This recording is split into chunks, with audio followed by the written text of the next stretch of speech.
मेरे बच्चे, प्रत्येक जीव का जन्म कुछ सीख ग्रहण करने और अपनी चेतना का विस्तार करने के लिए होता है। जब जीवन रुका हुआ महसूस हो और एक ही स्थिति बार बार उत्पन्न हो, तो परमात्मा हमें कहना चाहते हैं कि यहाँ कुछ सीख को ग्रहण करो। ऐसा करते ही तो आगे बढ़ जाओगे। मेरे प्रिय, मैं तुम्हें एक अत्यंत रहस्य की बात बताता हूं,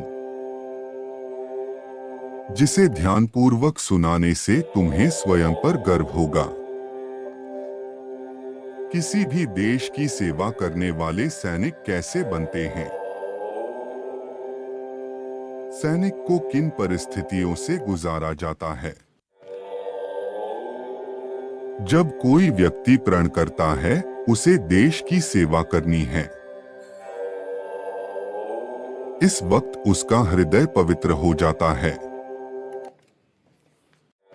किंतु उसकी इस भावना को मूल रूप देने के लिए उसे कठिन परिस्थितियों में डाला जाता है। अनेकों प्रकार से परीक्षाएं ली जाती हैं। शारीरिक, भावनात्मक और मानसिक रूप से। पहले उसे तोड़ने का प्रयास किया जाता है, तत्पश्चात वह एक मजबूत, स्थिर और परिपक्व सैनिक के रूप में परिवर्तित होता है। यदि ऐसा ना किया जाए तो देश पर जान निछावर करने वाले सैनिक नहीं बनाए जा सकते। इसी प्रकार परमात्मा अपने दिव्य कार्य का संचालन करने के लिए एक दिव्य सेना तैयार करते हैं। उस सेना के सैनिक परमात्मा द्वारा दी गई अनेकों चुनौतियों को पार करके मानसिक, भावनात्मक और आध्यात्मिक रूप से परिपक्व हो जाते हैं, जिन्हें संसार की कोई भी विपत्ति तोड़ ना सके। यदि परमात्मा उनके समक्ष ऐसी चुनौतियां और समस्याएं ना उत्पन्न करें, तब एक साधारण व्यक्ति में और एक परमात्मा के सैनिक में क्या अंतर रह जाएगा? जीवन में परिस्थितियां हमेशा एक जैसी नहीं रहती। अगर किसी और का दुख देखकर आपको भी दर्द होता है, तो इसका मतलब है कि आपकी आत्मा में परमात्मा विराजमान है। कोई भी कर्म करने से पहले एक बात का हमेशा ध्यान रखना चाहिए कि परमात्मा की नजर सब पर होती है। अच्छे लोगों की परमात्मा परीक्षा बहुत लेता है, लेकिन साथ नहीं छोड़ता है।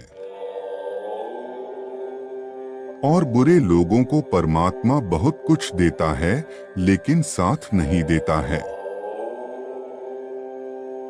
जो कुछ भी है तुम्हारे दिल में, सब परमात्मा को खबर है। तुम्हारे हर हाल पर भगवान की नजर है। जब तक परमात्मा तुम्हारे साथ है, तब तक दुनिया की कोई भी ताकत तुम्हें हरा नहीं सकती है। कर्म का फल इंसान को उसी तरह ढूंढ लेता है, जिस तरह बछड़ा सैकड़ों गायों के बीच अपनी मां को ढूंढ लेता है। मन का झुकना बहुत जरूरी है। केवल सर को झुकाने से परमात्मा को प्राप्त नहीं किया जा सकता है।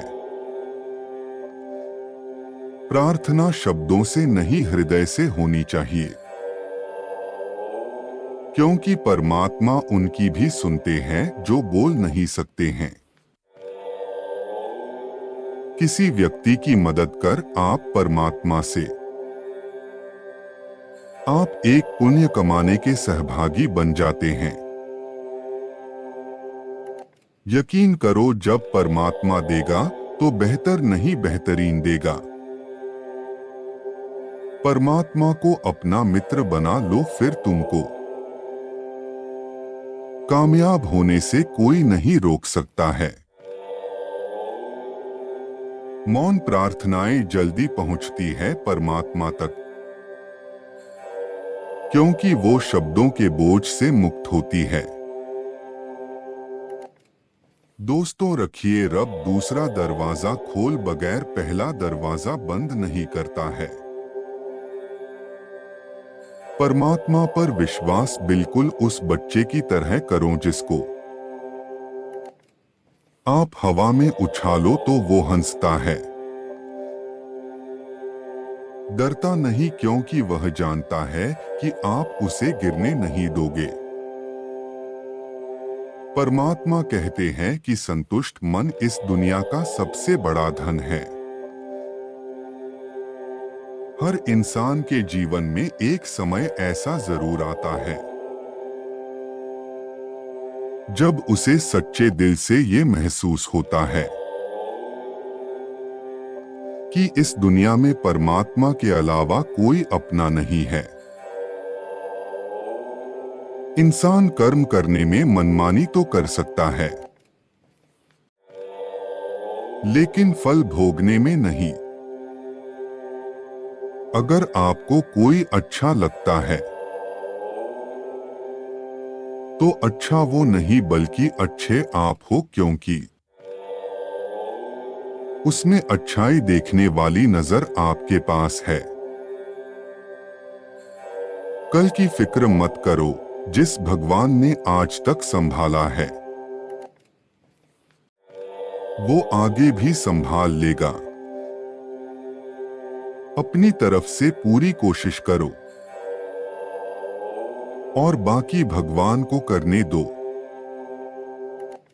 परमात्मा के सामने जो झुकता है वह सबको अच्छा लगता है, लेकिन जो सबके सामने झुकता है वह परमात्मा को अच्छा लगता है। परमात्मा आप पर तभी विश्वास कर सकते हैं जब आपको खुद पर विश्वास हो, क्योंकि परमात्मा बाहर नहीं हमारे अंदर ही है। जब ठोकर खाकर भी ना गिरो तो समझ लेना परमात्मा ने तुम्हारा हाथ पकड़ रखा है। परमात्मा का जवाब भले ही देर से मिलता है,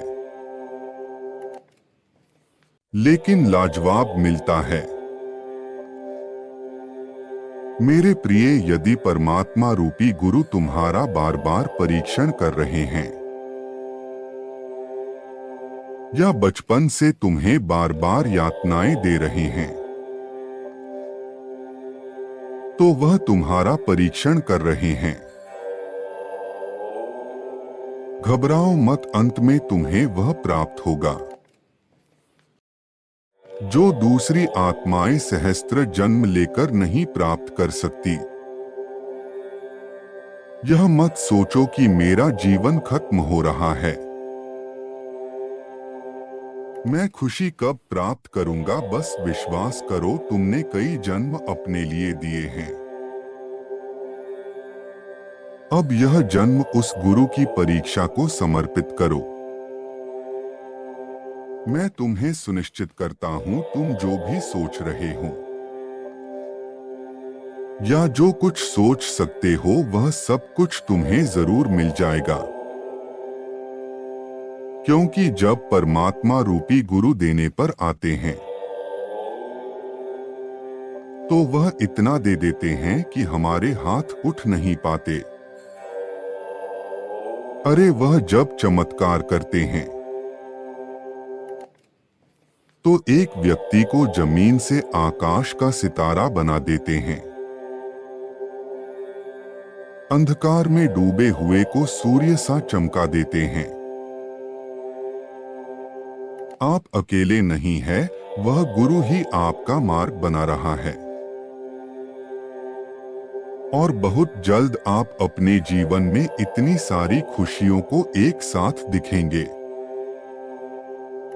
कि भावुकता से रो पड़ेंगे। क्या आपको उस परमात्मा रूपी गुरु पर विश्वास नहीं है? जब आप अकेले आंसू बहा रहे थे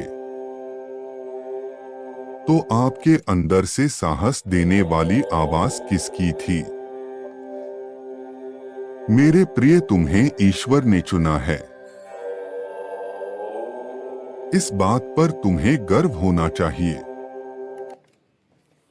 और हर समस्या को मुस्कुराकर सहना चाहिए। समस्या में ही समाधान छुपा है, इस बात पर विश्वास करते हुए सदैव समाधान के विषय में सोचता चाहिए।